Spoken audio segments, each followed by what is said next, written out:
9th class का आज से सिलेबस को शुरू करते हैं। धीरे धीरे हम लोग पढ़ेंगे 9th क्लास पूरी सिलेबस, पूरी बुक को पढ़ेंगे। मैथ पढ़ेंगे, साइंस पढ़ेंगे, सोशल साइंस पढ़ेंगे, संस्कृत, हिंदी सब कुछ पढ़ेंगे। लेकिन सबसे डिफिकल्ट जो है, सबसे कठिन सब्जेक्ट जो है वो है गणित। तो गणित को सबसे पहले हम लोग पढ़ने जा रहे हैं। गणित थोड़ा देख लेते हैं अभी का क्या सिचुएशन है। अभी का सिचुएशन ये है कि 8th का रिजल्ट आया नहीं। 8th का एग्जाम हो गया, 8th का एग्जाम परीक्षा हो चुका है, बट रिजल्ट नहीं आया। रिजल्ट नहीं आया है। ठीक है, रिजल्ट नहीं आने का मतलब ये तो नहीं हुआ कि सब लोग फेल हो जाएंगे ना। मैक्सिमम लोग तो पास ही हो जाएंगे। अगर यूं देखा जाए तो 99.9% पास हो जाएंगे, इतने परसेंट लोग पास हो जाएंगे। तो जब 99.9% संभावना है कि आखिरकार 8 के बच्चे पास करके 9 में चले ही जाएंगे, तो 3 महीना क्यों गंवाना। 3 महीने तक, 3 मंथ तक आप जो गंवा रहे हैं समय, उसको ना गंवाएं। इस 3 मंथ को यूटिलाइज कीजिए, इसका सदुपयोग करें। ठीक है, सदुपयोग करें।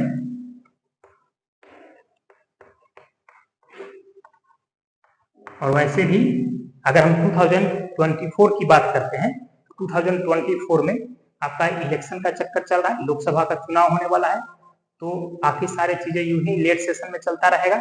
ठीक है, तो आप अपनी पढ़ाई को जारी करें। पढ़ाई को जारी कैसे कर सकते हैं?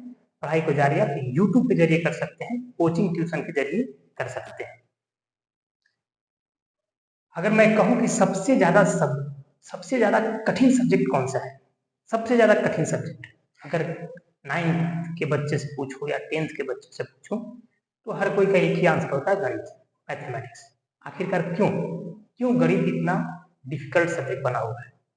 उसके पीछे का कारण को जानिए कि गणित क्यों कठिन बना हुआ है। गणित के कठिनाई के पीछे का कारण एक्चुअल में गणित स्वयं नहीं है। इसकी कठिनाई का मुख्य कारण है आपको पढ़ने का तरीका, आपके पढ़ने का तरीका और आपको पढ़ाए जाने का तरीका। पढ़ाए जाने के तरीके गलत है, पढ़ने के तरीके गलत है। सही तरीका किसी ने बताया नहीं।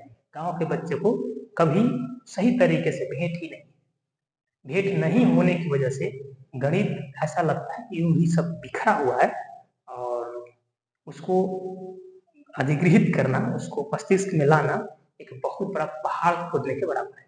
जबकि ऐसा है नहीं, बिल्कुल नहीं। गणित एक ऐसा सब्जेक्ट है, ऐसा विषय है, अगर उसे एक बार समझ लिया जाए, बाकायदे समझ लिया जाए, तो यूं समझ लो कि फिर आपको पढ़ने की आवश्यकता नहीं पड़ेगी, फिर रटने की आवश्यकता नहीं पड़ेगी। एक बार अगर बातें समझ में आ गई तो आपको ऑटोमेटिक माइंड काम करना शुरू कर देगा। तो आखिरकार गणित में हम इतनी फ्लुएंसी, इतने प्रभावशाली तरीके से हम कैसे स्टडी करें? तो स्टडी करने का क्या टेक्निक हो, सही तरीका क्या हो? तो सही तरीका के बारे में थोड़ा सा मैं बताना चाहूंगा कि सही तरीका क्या होना चाहिए। सही तरीका को मैं कहता हूं LLT। LLT, LLT का फुल फॉर्म है लेयर वाइज।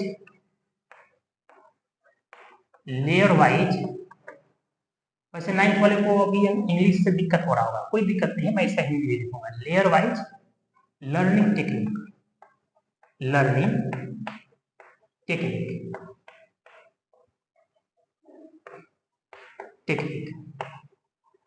इसका मतलब क्या है?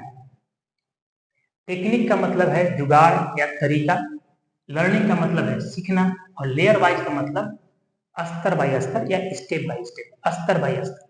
ठीक है, स्तर बाय स्तर। तो इसका अगर हिंदी कहें तो बनेगा स्तर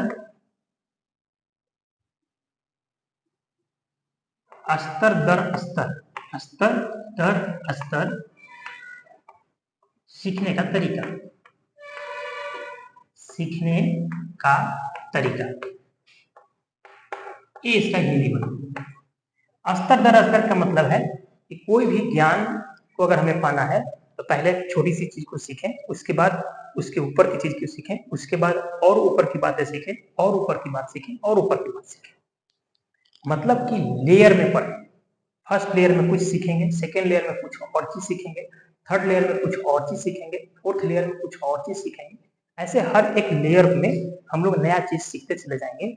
और आप देख पाओगे कि मैथमेटिक्स जो गणित है, जो गणित अभी तक भास्ट सब्जेक्ट बना हुआ है, जो गणित काफी कठिन सब्जेक्ट बना हुआ है, वो धीरे धीरे धीरे धीरे डाइल्यूट हो जाएगा। डाइल्यूट का मतलब कि तनु हो जाएगा, अर्थात वो आसान हो जाएगा। ठीक है, आप अगर थोड़ा एग्जाम्पल से समझें, एलएलटी को अगर एग्जाम्पल से समझें, तो आप देखो कि मान लेते हैं एक किला है, एक किला है, यहाँ पे कोई बहुत बड़ा सा महाराजा बैठा हुआ है। ठीक है, किले के अंदर तो राजा महाराजा ही होते हैं, तो किला के अंदर राजा महाराजा है।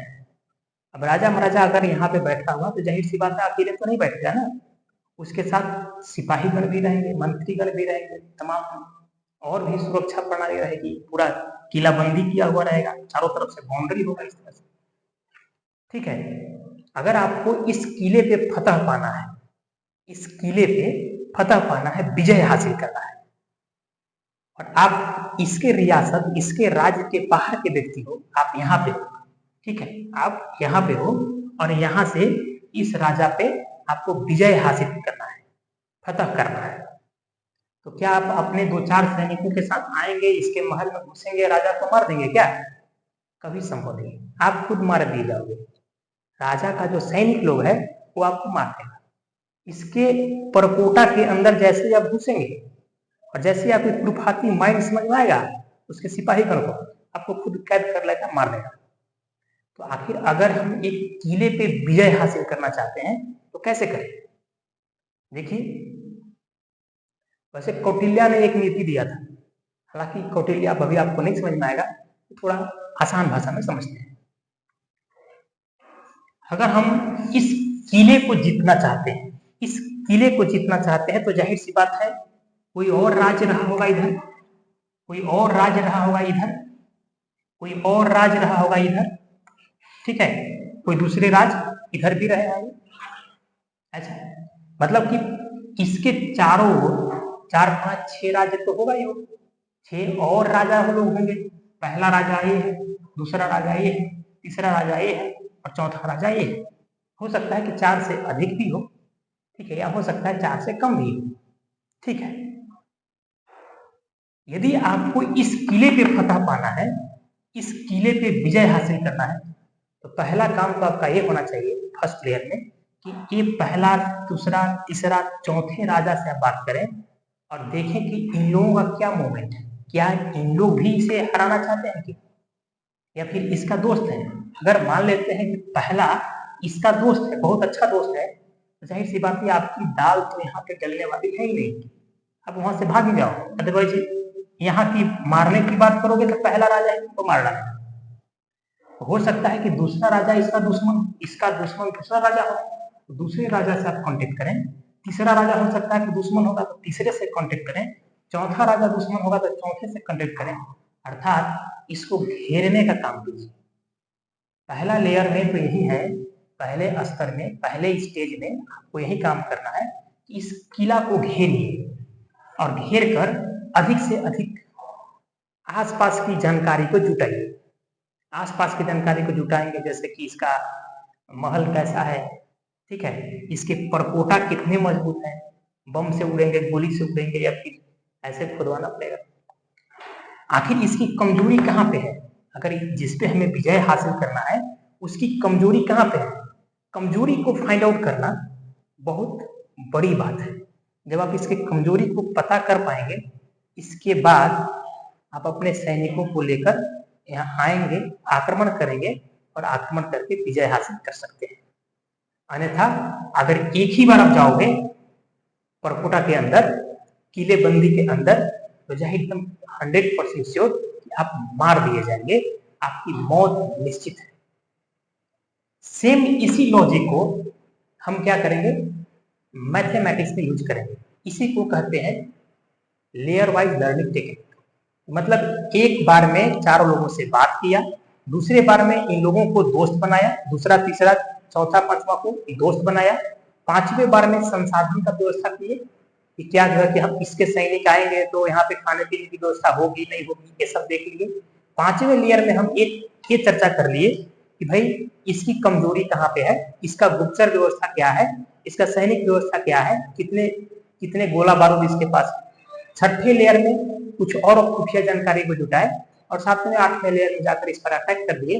राजा को या तो बंदी बना सकते हैं, फिर राजा को मार भी सकते हैं और मारकर इस किले पर फतह हासिल कर ही सकते हैं।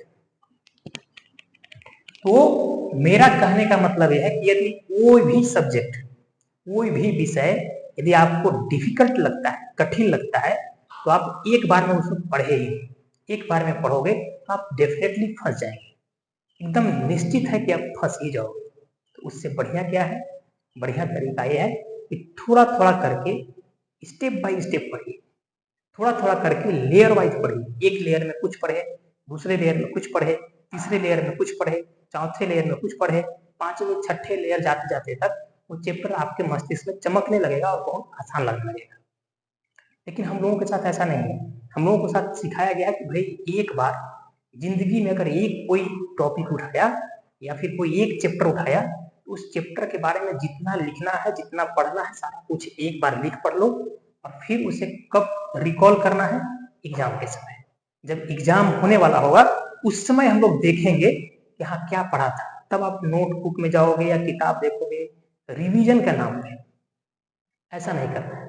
अगर आपको कुछ लाइफ में करना है, पढ़ना चाहते हो बेहतर तरीके से, तो आपको हर दिन उसमें कुछ न कुछ घूम घूम कर नया नया चीज देखते रहना होगा। अगर एक चैप्टर आपने पढ़ लिया है और एक चैप्टर पढ़ लिया है, दूसरा चैप्टर पढ़ रहे हैं, तो दूसरे चैप्टर में यदि कोई ऐसी बातें आ रही हैं जो कि पहले चैप्टर से संबंधित है, तो पहले चैप्टर का भी जिक्र करते चलो, उसकी भी चर्चा करते चलो। उसकी चर्चा जब आप करते चलेंगे तो पहला चैप्टर भी रिवीजन होता चला जाएगा और दूसरा चैप्टर भी आप सीखते चले जाएंगे। तो इसी प्रक्रिया में, अर्थात इस एलएलटी टेक्निक के अंतर्गत हम लोग चलते हैं 9th क्लास के गणित को सीखने। ठीक है, 9th क्लास के गणित को सीखने चलते हैं। और मैं तो यही सजेशन दूंगा कि अगर आप 8th क्लास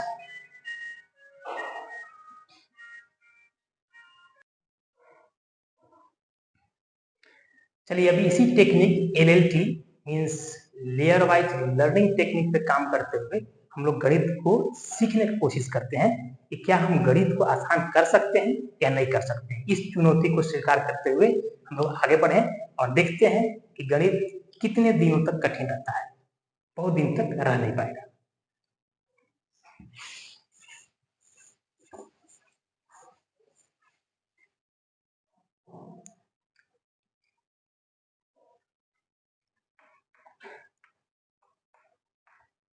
नाइन्थ क्लास का गणित।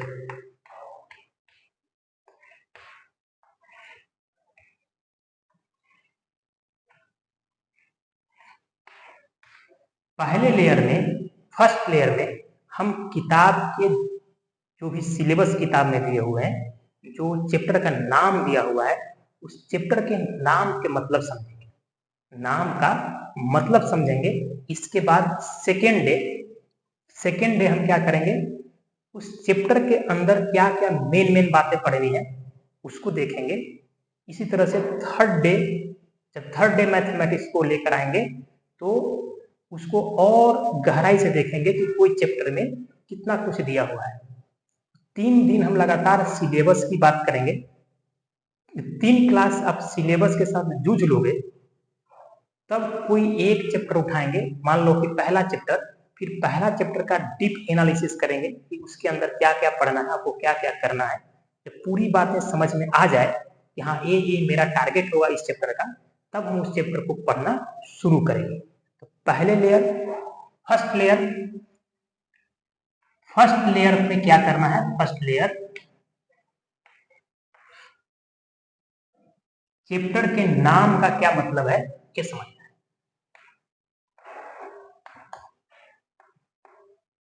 चैप्टर के नाम का क्या अर्थ है, क्या अर्थ है,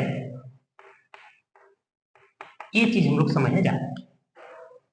पहला लेयर में चैप्टर के नाम का क्या अर्थ है ये समझेंगे, दूसरे लेयर में उसमें मेन चीज क्या पढ़ना है ये समझेंगे, तीसरे लेयर में हम ये जानेंगे कि हर एक चैप्टर के अंदर क्या डिटेल पढ़ना है, और फिर चौथे दिन से हम आ जाएंगे कहाँ पर, पहला चैप्टर में, और पहला चैप्टर के बारे में धीरे धीरे करके पढ़ना शुरू करेंगे।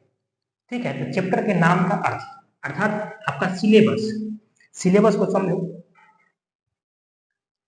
सबसे पहला है आपका, पहला चैप्टर का नाम है संख्या पद्धति।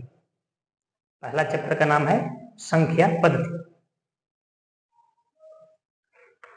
फर्स्ट चैप्टर संख्या पद्धति। संख्या पद्धति। अब आप देखिए कि संख्या पद्धति का क्या मतलब है। संख्या पद्धति का क्या मतलब है? पद्धति का मतलब होता है नियम। ठीक है, पद्धति का मतलब होता है नियम, एक रूल। ठीक है, कि किस पद्धति से आप काम कर रहे हैं, किस पद्धति पे आप सोच रहे हो, क्या आपकी पद्धति है, आपका किस तरह से सोचने का तौर तरीका है। तो पद्धति का मतलब है तौर तरीका, या फिर मेथडोलॉजी, मेथड, तरीका, रीति रिवाज। ठीक है, ये है पद्धति का मतलब। और संख्या का मतलब आप सब जानते हो।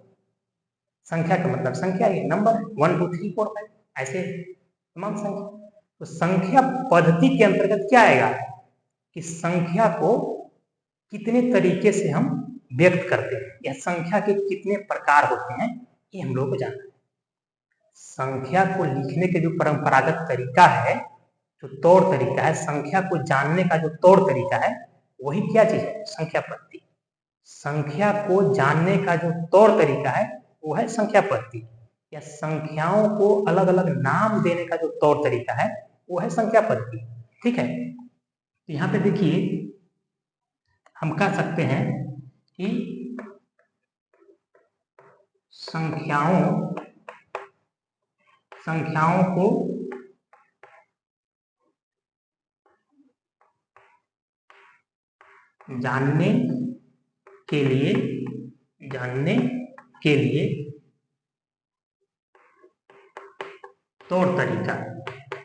जानने के लिए तौर तरीका, या हम कह सकते हैं कि संख्याओं का वर्गीकरण पढ़ना है, विभिन्न प्रकार की संख्याएं पढ़ना। इसका मतलब आप कह सकते हो कि विभिन्न प्रकार की संख्या को पढ़ना है, विभिन्न प्रकार की संख्या के बारे में पढ़ना। अब विभिन्न प्रकार की संख्या कौन कौन सा है?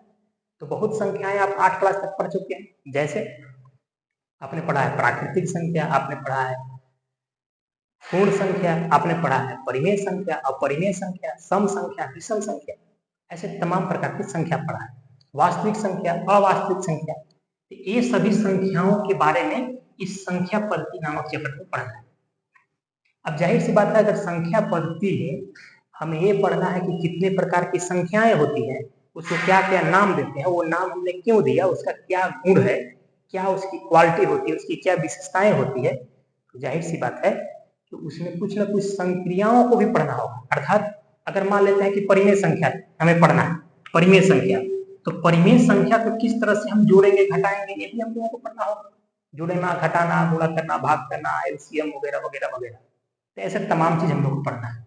तो संख्या पद्धति का मतलब आज फर्स्ट लेयर में सिर्फ ये जानिए कि विभिन्न प्रकार की संख्या के बारे में अवगत होना है, विभिन्न प्रकार की संख्या के बारे में अवगत होना है। अवगत का मतलब जान रहे हो, अवगत होना है, ये हमारा लक्ष्य है। इस पहले चैप्टर का मुख्य लक्ष्य यही है कि विभिन्न प्रकार की संख्या को आप जान, थोड़ा अवेयर हो, थोड़ा अवगत हो लो, यही इसका लक्ष्य है, यही इसका गोल है, यही इसका मकसद है इस चैप्टर का। तो ये बातें आपको समझ में आ गई होगी। थोड़ा सा आप नोट कर लो, वीडियो को पॉज कर लो, थोड़ा सा नोट कर लो, हम आगे बढ़ते हैं।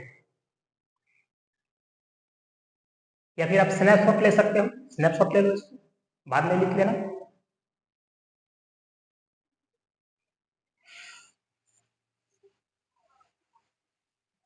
चलिए, दूसरा चैप्टर है बहुपद। दूसरा चैप्टर है बहुपद। दूसरा चैप्टर का नाम है आपका बहुपद। तो बहुपद का मतलब सिर्फ समझते हैं। फर्स्ट लेयर में बहुपद का मतलब समझ, उसका एक दो एग्जाम्पल देख लें, इतना पर्याप्त है। बहुपद में ही आपको इसको तोड़ कर देखो, इस शब्द को, आपको क्या दिखाई देगा, बहु प्लस पद। बहु का मतलब है क्या चीज, बहु का मतलब वो बहु वाला नहीं, सास बहु वाला बहु नहीं है, यहाँ पे बहु का मतलब क्या है, बहुत। बहु का मतलब है बहुत, और पद का मतलब पद ही, पद का मतलब पद ही। तो बहुत पद, बहुत पद, ठीक है, ये है बहुपद। बहुत पद जहां पे दिखाई दे उसको क्या कहेंगे, बहुपद कहेंगे। जैसे एक सिंपल एग्जांपल देख लो, मान लेते हैं कि मैं ये कहूं कि y इक्वल टू क्या है भाई, तो 2x plus 3। y equal to क्या, 2x प्लस 3। तो बोलो कि इसमें कितने पद, एक पद तो ये हो गया, दूसरा पद ये हो गया, कितना पद होगा, 2 पद हो गए। एक से ज्यादा पद है तो बहुपद के अंतर्गत आएगा। यहां तक कि y इक्वल टू दूसरा दिख ले लेते हैं, मान लिया कि 2x square plus 4x plus 5 ऐसा करके लिखा हुआ है। अब बोलो कि बहुपद है या नहीं है, तो बिल्कुल डेफिनेटली बहुपद है। क्यों है भाई, क्योंकि इसमें एक पद, दो पद और तीन पद लिखा हुआ है, इसकी वजह से बहुपद है। अब थोड़ा टेक्निकली जब आप जानोगे तो टेक्निकली आपको ये देखना है कि यदि उसमें जीरो भी पद आ रहे हैं, ठीक है, अकेला कोई है तो उसको भी बहुपद कहा जाता है। हालांकि आपके लेवल का चीज नहीं है, अगर y इक्वल टू मैं 0 कह दूं, ठीक है, तो इसको भी जो है कि बहुपद कहा जाता है। हालांकि आपके लिए काम का चीज नहीं है तो इसको हटा दो। मैंने बहुपद, बहुपद जो कि 8 क्लास में भी पढ़ा होगा आपने, बहुपद का मतलब है बहुत पद। और बहुपद का एग्जाम्पल मैंने दिया, एग्जाम्पल ये है भाई y equal to 2x plus 3 हो गया, y equal to 2x square 4x plus 5 हो गया। ऐसे कुछ भी हम लोग लाखों एग्जाम्पल दे सकते हैं। या फिर y के जगह पे ऐसे भी लिखा हुआ मिल सकता है, px इक्वल टू, ये y को हटा देगा, बोलेगा कि px इक्वल टू इतना, या फिर y इक्वल टू इतना। तो कुछ भी हो कोई फर्क नहीं पड़ता, हमें जो भी समझना है वो यहाँ से समझना है, यहाँ से कि इसमें एक पद है, इसमें दो पद, इसमें एक पद, दो पद, तीन पद है, तो ये इस तरह से क्या कहलाएंगे, बहुपद कहलाएगा। ठीक है, फर्स्ट लेयर में इतना ही जाने, इतना ही बहुत है, इसको आप नोट कर लो, स्नैपशॉट ले लो, आगे बढ़े।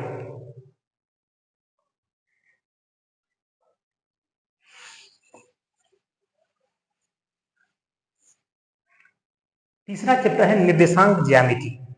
तीसरा चैप्टर क्या है, निर्देशांक ज्यामिति। तीसरा चैप्टर है निर्देशांक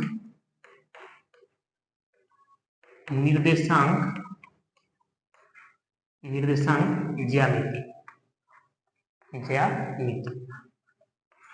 अब देखो इसको थोड़ा समझते हैं। हम लोग का मेन काम यही है कि चैप्टर का अर्थ पहले समझो, चैप्टर का अर्थ समझेंगे, बाकी धीरे धीरे काम हो जाएगा। अब देखिए ज्यामिति का मतलब क्या है, ज्यामिति को समझते हैं पहले। ज्यामिति को तोड़ दो तो क्या मिलेगा, जया प्लस मिति। इसका अंग्रेजी होता है जियो और इसका मतलब होता है मेट्रिक। बस थोड़ा जान लो, वैसे अंग्रेजी से तो बहुत नफरत है, फिर भी जया का हिंदी जो शुद्ध हिंदी है वो है धरती। जियो का मतलब ही होता है भूमि या धरती। ठीक है, तो इसका जया का मतलब क्या हुआ, जया का मतलब होता है भूमि, या फिर इसको क्या कह सकते हो, धरती कह सकते हो, भूमि या धरती। तो भूमि या धरती, और मेट्री का मतलब या मिति का मतलब होता है मापन। इसका मतलब ये हुआ कि ज्यामिति का मतलब हो रहा है धरती या भूमि का मापन। तो ज्यामिति का मतलब क्या निकल कर आ रहा है भाई, तो ज्यामिति का मतलब निकल कर आ रहा है भूमि का मापन।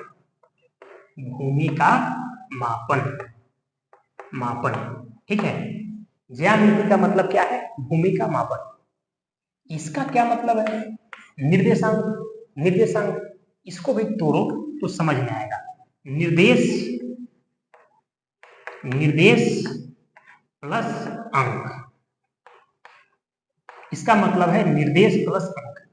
ऐसा अंक जो हमें निर्देश दे रहे हैं, ऐसा अंक जो हमें निर्देश दे रहे हो, वैसे अंक को क्या कहेंगे, निर्देशांक कहेंगे। निर्देशांक, निर्देश प्लस अंक, निर्देश देने वाला अंक। जैसे मान लो ये जो है कि एक्स एक्सिस और वाई एक्सिस है, ये एक्स अक्ष और वाई अक्ष है, वाई अक्ष है, ठीक है। एक्स अक्ष और वाई अक्ष है। यहाँ पर कुछ बहुत विशेष चीज रखा हुआ है। मान लो कि एक रसगुल्ला रखा हुआ है, ठीक है, यहाँ पे रसगुल्ला रखा हुआ है। मैं एक कहूँ कि भाई पहले आप क्या करो, अगर रसगुल्ला पाना चाहते हो तो एक्स अक्ष पे 1 कदम 2 कदम 3 कदम 4 कदम चलिए, एक्स अक्ष पे 4 कदम चलो और वाई अक्ष पे 1 कदम 2 कदम 3 कदम चलो, ठीक है। एक्स अक्ष पे 4 कदम चलो, वाई अक्ष पे 3 कदम चलो, आप रसगुल्ला के पास पहुंच जाओ और खा सकते हो, मजा ले सकते हो, ठीक है। मतलब कि इस रसगुल्ले का जो निर्देशांक हुआ, निर्देश देने वाला अंक हुआ, कितना कहलाएगा? 1 2 3 4, और इधर चलेंगे तो 1 2 और 3। इस तरह से हम क्या कह सकते हैं? 4,3। अगर हम निर्देशांक को अगर लिखना चाहें तो हम ऐसे लिखेंगे कि x, y इक्वल टू क्या होगा? 4,3। अगर आपको कुछ समझ में नहीं भी आ रहा है कोई दिक्कत नहीं है, ये कोई मैं सिलेबस खत्म नहीं कर रहा हूँ, सिलेबस का जस्ट शुरुआत कर रहा हूँ। ऐसे तो न जाने कितने बार बोलूंगा, कम से कम 100 टाइम्स तो बताऊंगा, बिल्कुल समझ में आ जाएगा। x, y इक्वल टू 4,3 लिखा करेंगे। इसका मतलब क्या हुआ कि x इक्वल टू 4 है और y इक्वल टू 3 है। x इक्वल टू 4 है और y इक्वल टू 3 है। मैं ये कह रहा हूं कि यदि आपको रसगुल्ला पाना चाहते हो तो x अक्ष पे 4 कदम चलो और y अक्ष पे 3 कदम चलो, रसगुल्ला के पास पहुंच जाएंगे। यही कारण है कि रसगुल्ले का निर्देशांक कितना हुआ? 4,3।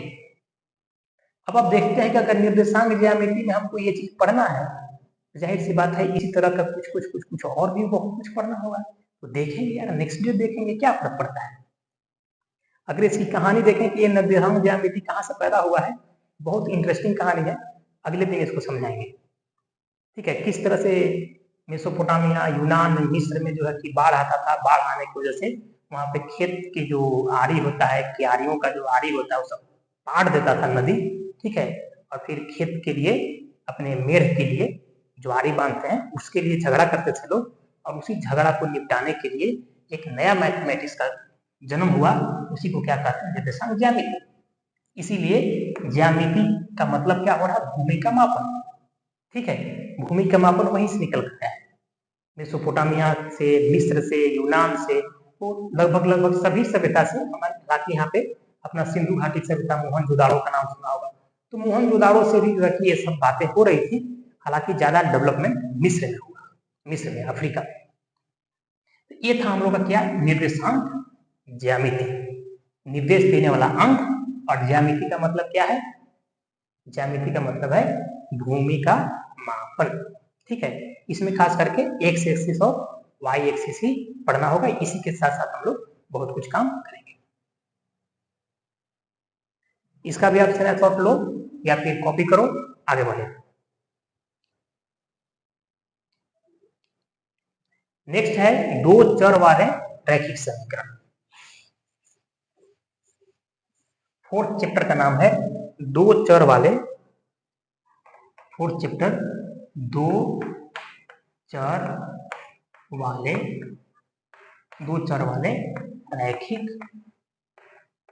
रैखिक समीकरण, दो चर वाले रैखिक समीकरण, ठीक है।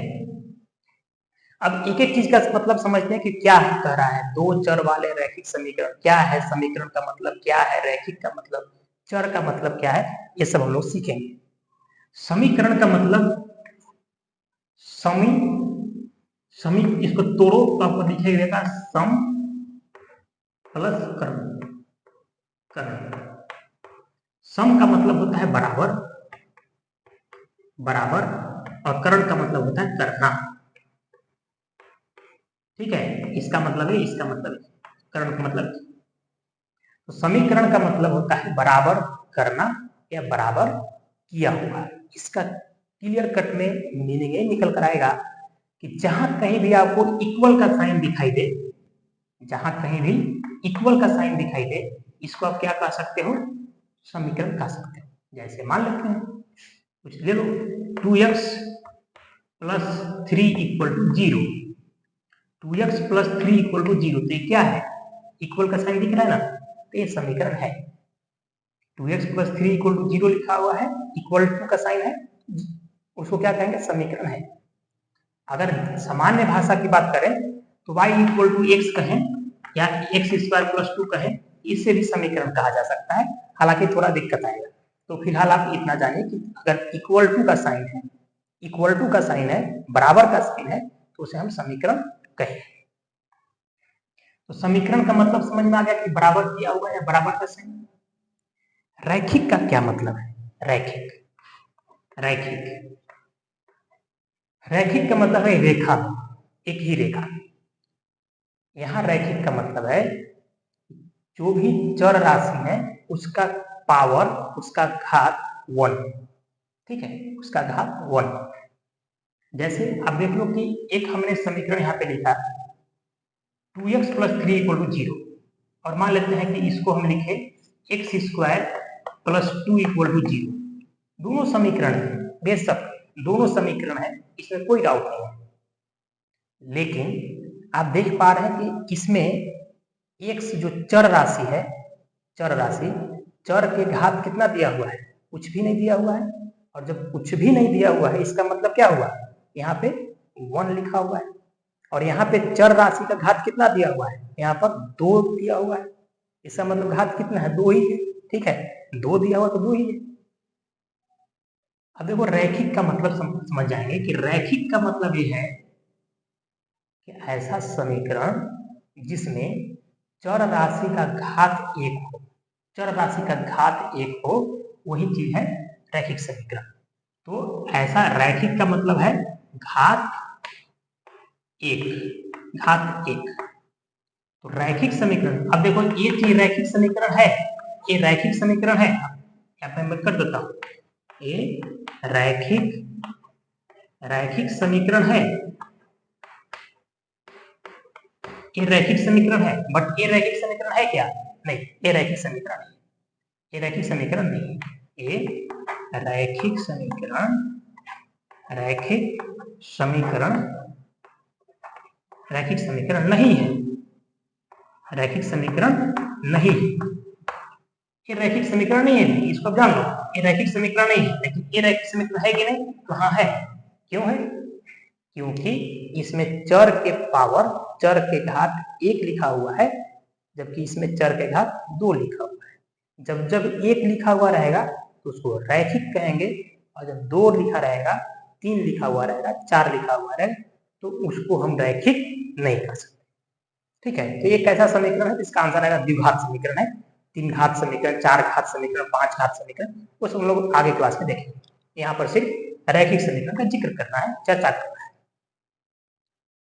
तो अभी तक आपको ये समझ में आया कि समीकरण का मतलब क्या, जहां पर बराबर का साइन है। रैखिक का मतलब क्या, कि उस समीकरण में चर राशि के घात 1 हो, और चर का मतलब आप जानते हो, चर का मतलब ऐसा राशि, चर का मतलब ऐसा राशि जिसका मान बदल रहा हो या बदल सकता हो, ऐसा राशि जिसका मान बदल सकता है।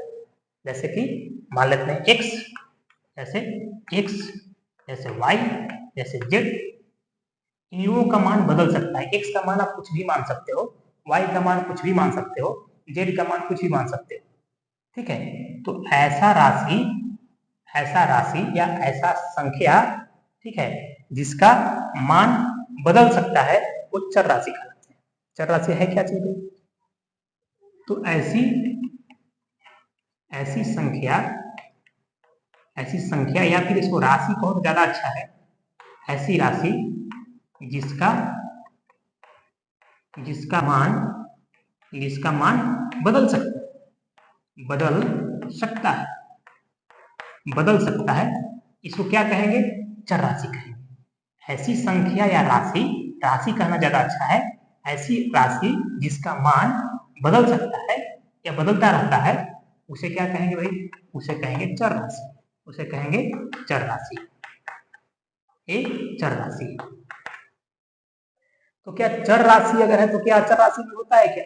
बिल्कुल होता है, अचर राशि भी होता है। अचर राशि का मतलब ऐसी राशियां या ऐसी संख्याएं जिसका मान कभी बदलता नहीं है। तो अचर राशि का एग्जांपल भी देख लो। अचर राशि, अचर राशि, अचर राशि का एग्जांपल अगर हम देखें जैसे 5, तो 5 का मतलब 5 ही होता है, चाहे आप चंद्रमा पे चले जाओ, चाहे सूर्य पे चले जाओ, चाहे धरती पर हो तो या धरती के अंदर चले जाओ, 5 का मतलब सदैव 5 ही होगा। अगर मैं कहूँ कि 17, तो 17 का मतलब 17 ही होगा। अगर मैं कहूँ 100, तो 100 का मतलब 100 ही होगा। ठीक है, इसमें कोई परिवर्तन नहीं होता है। तो ये 5 कभी बदल नहीं सकता, 17 कभी बदल नहीं सकता, 100 कभी बदल नहीं सकता। तो ऐसे जितनी भी संख्याएं आप जान रहे हैं जो एकदम फिक्स वैल्यू है, वो सबको क्या कहेंगे? अचर राशि कहेंगे। जितनी भी राशियां आप जान रहे हैं, जितनी भी संख्याएं आप जान रहे हैं, वो सारी संख्याएं का मान कभी बदल नहीं रहा है, उसको क्या कहेंगे? अचर राशि कहेंगे, अचर राशि। तो अब देखो कि चौथा चैप्टर, चौथा चैप्टर का मतलब हम लोग क्या निकल कर आ रहा है? दो चर वाले, अर्थात एक चर वाला नहीं। मैंने इसको कहा कि रैखिक समीकरण है, तो हाँ जी, पावर 1 है तो रैखिक समीकरण है, लेकिन यहाँ कहा है कि दो चर वाले। इसमें कितने चर? एक चर है। मतलब कि इस चैप्टर में परफेक्ट एग्जाम्पल ये भी नहीं है। रैखिक समीकरण का तो एग्जाम्पल है, लेकिन दो चर वाले रैखिक समीकरण का एग्जाम्पल नहीं है। तो अब थोड़ा देख लेते हैं कि भाई दो चर वाले रैखिक समीकरण का एग्जाम्पल क्या होगा, उसको देखते हैं। इसको मिटाऊं क्या? चलो ठीक है, आप इसको स्नैपशॉट लो, कॉपी करो, कुछ भी करो, जो करना है करो। इसको मैं मिटाया। मैं कह रहा हूं कि दो चर वाले रैखिक समीकरण, कहने का मतलब ये हुआ कि मान लेते हैं कि 5x plus 3y equal to 7। ये क्या है? इक्वेशन है कि नहीं है? तो हाँ, इक्वल टू का साइन है, इसलिए समीकरण है। रैखिक समीकरण है कि नहीं है? तो चर राशि x है, चर राशि x है और चर राशि y है। x की पावर कितना है? कुछ नहीं लिखा हुआ है, और कुछ नहीं लिखा हुआ है इसका मतलब क्या है? 1 है। ठीक है, 1 क्योंकि ईश्वर के जैसा होता है ना, हम ऐसा हर जगह रहता है। तो यहाँ पे 1 है, भले ना दिखा, y की घात 1 है। और जब 1 रहेगा, जब अधिकतम घात 1 रहेगा तो उसको क्या कहेंगे? रैखिक, मतलब कि एक रैखिक समीकरण भी है। अब देखते हैं कि दो चर वाले, हाँ जी दो चर है ना, x भी एक चर है, y भी एक चर है। तो पहला चर x है, दूसरा चर y है। दो चर वाले रैखिक समीकरण का बिल्कुल बिल्कुल सही सही एग्जाम्पल जो है कि ये हमारा। कहने का मतलब ये हुआ, एग्जाम्पल ए, कहने का मतलब ये हुआ कि इसी टाइप का, इसी वैरायटी का हम तमाम समीकरण के साथ जूझेंगे। कौन सा चैप्टर में?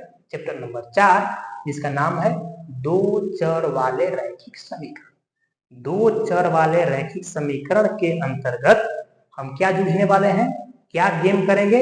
इस टाइप का x भी होगा, y भी होगा, इक्वल टू का साइन भी होगा। ये तीन चीज कम से कम आपको दिखाई देगी। तो इस तरह से चौथे चैप्टर का मीनिंग थोड़ा भी समझ में आ गया हो तो हम लोग आगे बढ़ सकते हैं।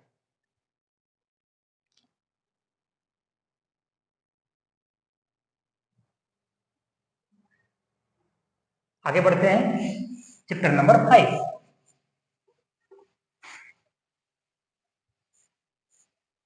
चैप्टर नंबर 5, चैप्टर नंबर 5 का नाम है यूक्लिड्स की ज्यामिति का परिचय। यूक्लिड्स, यूक्लिड्स, यूक्लिड्स यूक्लिड्स की ज्यामिति का परिचय। ज्यामिति, ज्यामिति का परिचय, का परिचय। देखिए इसमें कोई बहुत विशेष चीज नहीं पढ़ना है। अभी आपने जो निर्देशांक ज्यामिति पढ़ा, ठीक है, तीसरे चैप्टर में निर्देशांक ज्यामिति जो पढ़े, मैंने आपको बताया कि भाई निर्देशांक का मतलब निर्देश देने वाला अंक है, और ज्यामिति का मतलब है भूमि का मापन, धरती का मापन। तो ये आखिर कहाँ से निकल कर आया? मैंने कहा कि एक बहुत ही इंटरेस्टिंग कहानी है मिस्र की, जहाँ पे खेत मेड़ सब जो है कि पाट दिया जाता था नदी आने की वजह से, और झगड़ा होता था। उस झगड़े को समाप्त करने के लिए गणितज्ञ लोग अपना दिमाग लगाए, और दिमाग लगाकर देखा तो पता चला कि एक नई मैथमेटिक्स, एक नया गणित का जन्म हुआ। उस गणित को क्या बोलते हैं? ज्यामिति, ठीक है, या निर्देशांक ज्यामिति। तो निर्देशांक ज्यामिति को विकास करने में, उसको डेवलप करने में सबसे बड़ा अगर योगदान किसी का है, सबसे अहम भूमिका अगर किसी का है, तो वो साइंटिस्ट का नाम क्या है? यूक्लिड्स। उस साइंटिस्ट का नाम है यूक्लिड्स। हालांकि इसके अलावा भी बहुत लोग काम किए हैं। हमारे वैदिक सभ्यता में वेल्स साहब थे, ठीक है, वेल वेल नहीं, सुलभ थे। इसी तरह से पाइथागोरस ने भी काम किया है, यूक्लिड्स ने काम किया है। तो ऐसे बहुत लोग थे, लेकिन इन्होंने सारे ज्ञान को, जितने भी ज्यामिति से संबंधित जितने भी ज्ञान था उस समय काल में, उसको एक जगह पर संग्रहित किया, किताब लिखा, बड़ा सा किताब, 13 किताब उन्होंने लिखा। इसलिए यूक्लिड्स का नाम जानना जरूरी है। यूक्लिड्स की ज्यामिति का परिचय वही चीज है जो आपको रोजमर्रा की जिंदगी में आप देख रहे हैं। जैसे एक एग्जाम्पल लेता हूँ, एक छोटी सी एग्जाम्पल। आप देखो, जानते हो, पहले से जानते हो, अगर दो लाइन समानांतर है तो कहीं पर भी नहीं मिलने वाला है। चाहे इसे कितना भी लंबा कर लो, अनंत तक ले जाओ, अनंत तक ले जाओ, इसे अनंत तक ले जाओ, इसे अनंत तक ले जाओ, ये कभी भी एक दूसरे को प्रतिच्छेदित नहीं करेंगे, कभी एक दूसरे को काटेंगे नहीं। ये किसका अवधारणा है भाई? यूक्लिड्स का। अरे हम लोग पहले से जानते हैं, इसमें कौन बड़ी बात है? समांतर रेखाएं कभी एक दूसरे को काटती नहीं है, ये तो पूरा दुनिया जानता है। लेकिन दुनिया जाना कैसे? यूक्लिड्स के माध्यम से। यूक्लिड्स ने अपनी किताब में लिखा, इसके वजह से जानते हैं। यही यूक्लिड्स की एक अवधारणा हो गया, एक हाइपोथेनस हो गया, ठीक है। दूसरी बात है, अगर कोई लाइन ऐसे समांतर ना होकर ऐसा है, कुछ लाइन ऐसे है,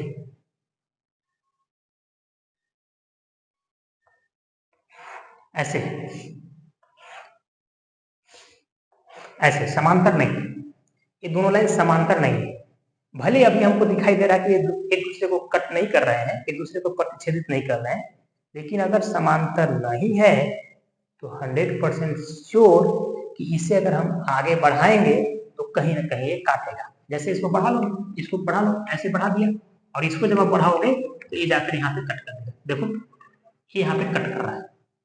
ये दो लाइन अगर समांतर नहीं है तो कहीं ना कहीं दुनिया के किसी न किसी छोर पर जाकर एक दूसरे को प्रतिच्छेदित करेंगे ही करेंगे। ये जो है कि यूक्लिड्स की मानना था। अगर समानांतर है, जो ग्रीन वाला लाइन दिख रहा है समानांतर है, तो समानांतर होने पर एक दूसरे को कभी भी प्रतिच्छेदित नहीं करेगा, ये भी 100% श्योर हो गया, ठीक है। तो ये आपका यूक्लिड्स की ज्यामिति के परिचय में यही छोटी छोटी बातें हम लोग को सीखना है, जो कि हम लोग पहले से ही जानते हैं, और हम लोग क्या पूरी दुनिया जानती है, ठीक है। तो ये आपका 5वां चैप्टर हो गया।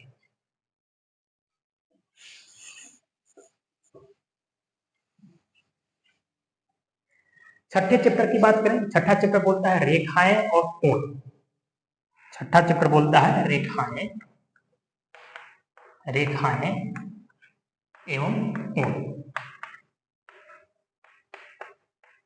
तो अभी भी हमने ज्यामिति में बात किया, रेखा क्या चीज होता है। अगर हम दो पॉइंट मिला दो उनको, इसको ऐसा जो खींचते हैं, इसी को रेखा बोलते हैं। कोण की बात करें तो इस तरह के जो बनाते हैं, ये थीटा 60 डिग्री, 30 डिग्री, 45 डिग्री, मतलब 30 डिग्री, 60 डिग्री, 45 डिग्री। तो ये जो आपका एक टेढ़ा मेढ़ा बन रहा है, वक्र बन रहा है, ठीक है, दो लाइन के बीच में, इसको क्या कहेंगे? कोण कहेंगे, रेखा और कोण। जब हम यहाँ पे पहुंचेंगे तो कई बातें समझने को मिलेगा। जैसे रेखाएं भी कई प्रकार के, जैसे मैंने चर्चा किया कि समांतर रेखाएं, हमने कहा कि प्रतिच्छेदी रेखाएं, तो ऐसे रेखाओं का बारीकी देखना हो।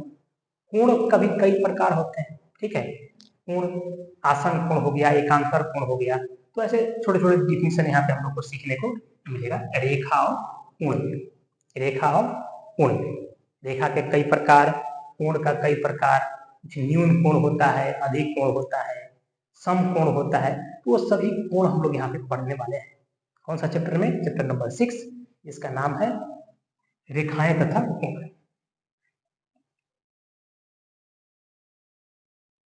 नेक्स्ट चैप्टर की ओर चलें।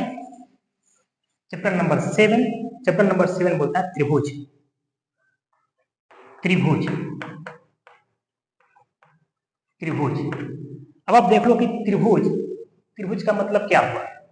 अरे त्रिभुज मतलब तीन भुजा वाला, इसका मतलब है त्रि प्लस भुज। ये आपको हैवी डालना है कि कोई भी शब्द अगर आपके पास आ रहा है तो उसको तोड़ कर समझने का कोशिश करो, तोड़ कर समझने का कोशिश करो कि क्या हम तोड़ कर समझ पाते हैं। हालांकि ये बहुत आसान है।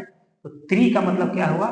तीन, और भुज का मतलब भुजा वाला। तो तीन भुजा वाला, तीन भुजा वाला मतलब एक ऐसी आकृति जिसमें तीन भुजा दिखाई दे रहा हो। आप सब जानते हो, पहले से ही जानते हो, बहुत बेहतर जानते हो। ये इसको क्या कहेंगे? त्रिभुज। मान लिया कि ए बी सी नाम दे दिया, इसमें तीन भुजा दिख रहा है। क्या? ए बी एक भुजा, बी सी दूसरा भुजा, और ए सी तीसरा भुजा। पहला, दूसरा, तीसरा, तीन भुजा। तो त्रिभुज का परिचय हो गया।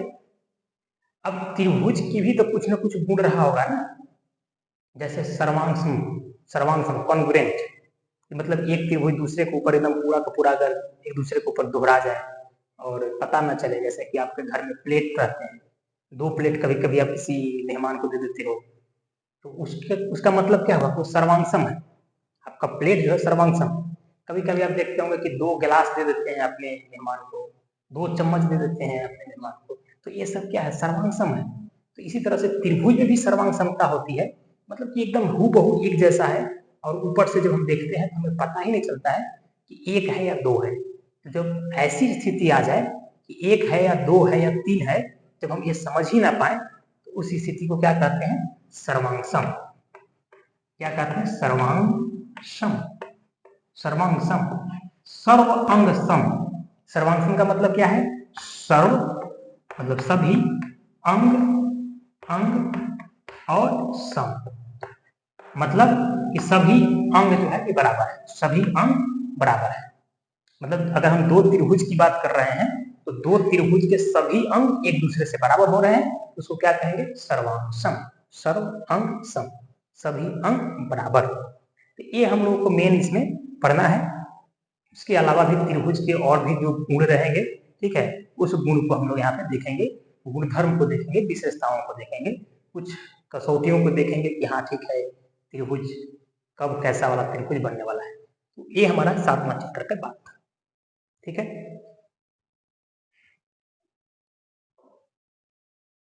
अब स्नैपशॉट ले सकते हो। 8वां चैप्टर, 8वां चैप्टर है चतुर्भुज। 8वां चैप्टर है चतुर्भुज। चतुर्भुज, चतुर्भुज का मतलब आप समझ रहे हो कि चतु, चतु और प्लस भुज। चतुर, चतुर या चतु का मतलब क्या है? चार। ठीक है, चार, और भुज का मतलब क्या है? भुजा वाला। तो चार भुजा वाला आकृति, चार भुजा वाला आकृति को क्या कहेंगे? चतुर्भुज कहेंगे।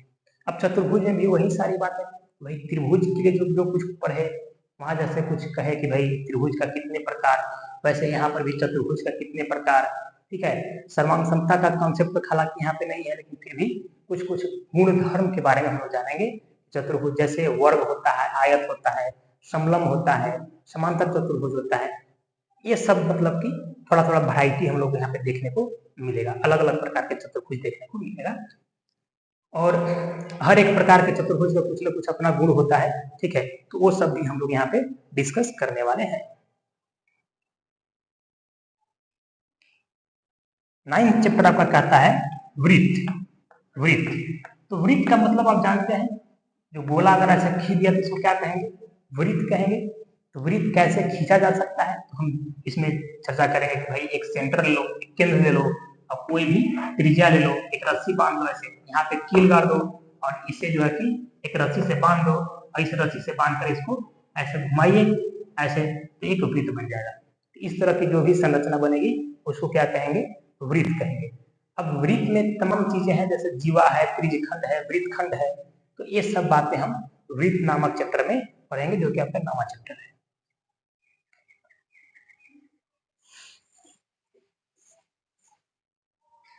10वां चैप्टर है हीरोन का सूत्र। 10वां चैप्टर है हीरोज फार्मूला या हीरोन का सूत्र। कुछ करना नहीं, बहुत आसान सा चैप्टर है, बहुत ज्यादा आसान चैप्टर है। सिर्फ और सिर्फ इसमें कैलकुलेशन है, कोई मस्तिष्क नहीं लगने वाला है। यदि इसमें करना क्या है देख लो, त्रिभुज का क्षेत्रफल निकालना है। क्या निकालना है भाई? त्रिभुज का क्षेत्रफल निकालना है। त्रिभुज का क्षेत्रफल इन सेंस, मान लेते हैं कि ए बी सी एक त्रिभुज है और ए बी दिया हुआ है 3, ए 4, ए 5, तो भुजा का लंबाई दिया हुआ 3, 4, 5। तो हीरोन्स का फार्मूला ये कहता है, एक सिर्फ फार्मूला दिखा देता हूं कि त्रिभुज का क्षेत्रफल इक्वल टू होता है 1/2 under root of S minus A, S minus B और एस माइनस सी। अब हम लोग देखेंगे कि एस इसमें क्या है, ए क्या है, बी क्या है, सी क्या है। इस तरह का फार्मूला होता है, जस्ट एक बार देख लो, इसके बाद इसके बारे में डिटेल हम धीरे धीरे करके बताना शुरू करेंगे, तो मस्तिष्क में जाकर कैप्चर हो जाएगा। अगर एक ही बार पढ़ा देंगे तो बदहजमी हो जाएगी, ठीक है, डाइजेशन नहीं होगा, हजम नहीं होगा, आप उल्टी कर लोगे। इसलिए अच्छा है कि इतना जानिए कि हाँ, हीरोन्स का सूत्र से हम क्या करते हैं, त्रिभुज का क्षेत्रफल निकालते हैं। ऐसा वाला लंबा सा कोई फार्मूला होता है और टीचर ने कहा कि काफी इजी है, तो काफी इजी है का मतलब इजी ही होगा, तभी इजी कर रहे हैं, जबरदस्ती तो कहेंगे नहीं, तो बहुत आसान सा है। नेक्स्ट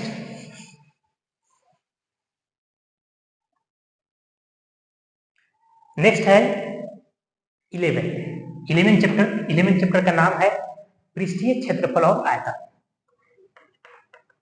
पृष्ठीय क्षेत्रफल एवं आयतन। ये भी कंपैरेटिवली आसान है, इसमें सिर्फ और सिर्फ फार्मूला ही यूज करना है। पृष्ठीय क्षेत्रफल निकालना है पृष्ठ का, आयतन का क्षेत्रफल निकालना है। जैसे मान लो कि कई आपके पास की आकृति मिलेंगे, जैसे बेलन ले लो, बेलन, ये इसको बेलन बोलते हैं, ठीक है, इसको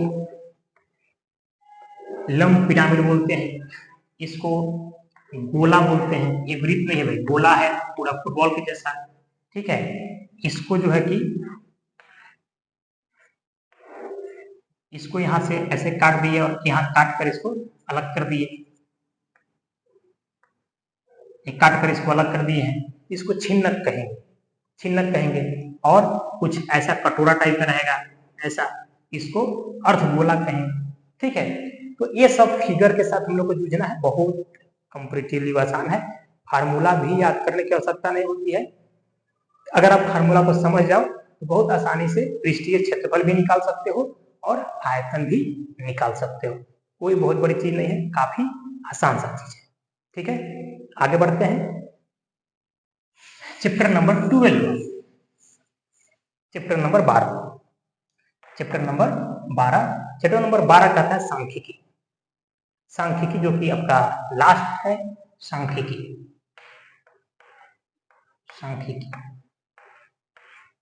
देखो, सांख्यिकी का मतलब क्या है? सांख्यिकी का मतलब है संख्या और इकी का मतलब है जूझना। तो संख्या के साथ जूझना मतलब ढेर सारे आपको संख्या मिलेगा, उस संख्या के साथ आपको जूझना। ढेर सारे संख्या को आपको कहीं ना कहीं कोई आलेख में दिखाना होगा, ग्राफ में बताना होगा, या फिर आगे चल के माध्य, बहुलक, ये सब जो है कि कुछ क्वालिटी होती है हर एक संख्या का। इंक्रीजिंग मतलब बढ़ते क्रम में सजाना, घटते क्रम में सजाना, फिर उसका माध्य, बीच का चीज को निकालना, बहुलक निकालना, तो ये सारी बातें जो है कि सांख्यिकी के अंतर्गत आएगा। उसको ग्राफ पे दिखा देना। जैसे मान लो एक छोटी सी एग्जाम्पल लेते हैं। मान लिया कि आपके स्कूल में हर साल अलग अलग संख्या में हाई स्कूल के बच्चे पास हो रहे हैं, ठीक है, अलग अलग संख्या में, ठीक है। मान लिया कि 2020 में जो बच्चे पास हुए थे, ठीक है, अच्छा 9th क्लास में, तो 9th क्लास का एग्जाम्पल लेते हैं। 9th क्लास में जो पास हुए थे बच्चे, 8 से 9 में आए थे, वो कितने थे? 50 थे। 2021 में 60 हो गए, 2022 में 40 बच्चे ही पास हो गए, 2023 में 70 बच्चे पास हो गए। आपके स्कूल की बात कर रहा हूँ, तो इसको आप कैसे रिप्रेजेंट करोगे, कैसे इसको दिखाइएगा, ग्राफ में कैसे दिखाइएगा? तो ग्राफ में दिखाने का बहुत तरीका है, उसमें से एक तरीका का जिक्र करता हूँ ऐसा, ठीक है। ऐसे यहाँ पे कर लो 10, 20, 30, 40, 50, 60, 70, ठीक है। इसका नाम दे दिया 10, 20, 30, 40, 50, 60 और ये 70, ठीक है। यहाँ पे कर दिया कि 2020 है भाई, ये 2021 है, ये 2022 है, ये 2023 है, ऐसा कर दिया। 2020 में कितने नंबर ऑफ स्टूडेंट पास हुए, कितने कितने बच्चे पास हुए? तो 50, तो इसको लेके जाओ यहाँ पे 50, एक पॉइंट मान लो। 2021 में कितना पास हुआ था? 60 हुआ, तो 60 को यहाँ पे लेके जाओ, यहाँ पे है, इसके सीधे में 60 को पास हुआ। 22 में कितना पास हुआ? तो सिर्फ 40 हुआ। 22 में सभी बच्चे गधे कहते हैं, तो ये 40 के सीधे वाला यहाँ यहाँ ये पॉइंट बना दो। 23 में बहुत अच्छा परफॉर्मेंस है, 70 बच्चे पास हो गए। 23 में आप 70 तक पहुंचिए, यहाँ से यहाँ तक, यहाँ। अब आप इसको लाइन ड्रॉ करोगे तो यहाँ से ऐसे बनाओगे, ऐसे बनाओगे, ऐसे बनाओगे। यही ग्राफ पे निरूपण हो गया, ठीक है। ये हमारे पास डेटा था, ये हमारे पास आंकड़े थे, और इस आंकड़ों को हमने ग्राफ पर एक्स अक्ष और वाई अक्ष पे निरूपित कर दिया, ठीक है। इसी को क्या कहेंगे? ग्राफीय निरूपण। तो ये सांख्यिकी नामक चैप्टर में पढ़ना है। सांख्यिकी मतलब संख्या के साथ साथ कुछ और चीज है, संख्या के साथ साथ कुछ और चीज, संख्या के साथ जूझने का काम हम सांख्यिकी में करेंगे, ठीक है। तो इस तरह से 9th क्लास का मैथमेटिक्स गणित की बात कर रहे थे। गणित में एक लेयर की बात की है, अगर आप सिर्फ लिख लेते हो इतनी बातें जो बोर्ड पे लिखा हुआ है, तो भी आपके मस्तिष्क में 1-2% तो बातें चली ही जाएंगी। अगर आप ध्यान से सुने हुए हैं तो 4-5% तक चला जाएगा। ऐसे हम लोग कई लेयर, कई स्तर में काम करेंगे, तो आप 100% सिलेबस को समझ जाओगे।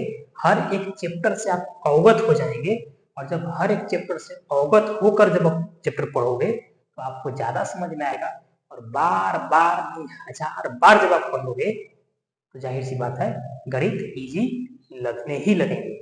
गणित डिफिकल्ट नहीं है, गणित कठिन नहीं है।